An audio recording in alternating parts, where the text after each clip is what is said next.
Hello everyone! Welcome back to my channel. For today's video ay share ko sa inyo kung paano gumawa ng item analysis gamit ang Excel. Gumawa na po ako ng template kung saan ilalagay ninyo ang mga data na manggagaling sa scores ng mga mag-aaral para mas madali ang proseso. Ready na po ang formulas sa template. Kung ready na po kayo, let's go!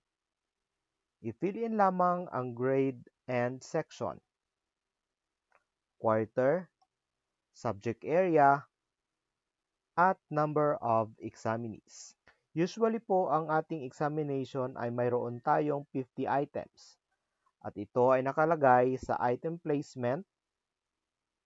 Kung mahigit sa 50 items ang iyong exam, maaari po kayong magdagdag ng rows depende sa bilang ng items. Under the correct response, ilalagay ninyo ang bilang ng mga mag-aaral na kakuha ng tamang sagot sa bawat item. Automatic na po ito na mako-compute ang percentage of correct response at pati na rin ang remarks. Sa tanong naman kung paano nakuha ang percentage of correct response, kukunin natin ang total number of correct responses, i-divide natin sa number of examinees, and then, ang result ay ni-round off ko na para sa whole number.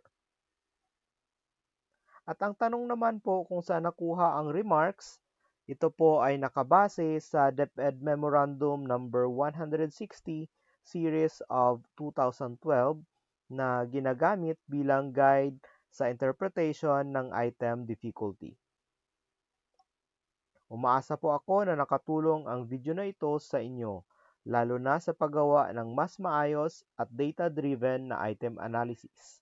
Maraming salamat po sa panunood. Huwag kalimutang mag-like, mag-share, at mag-subscribe para sa iba pang tutorials para sa mga guro.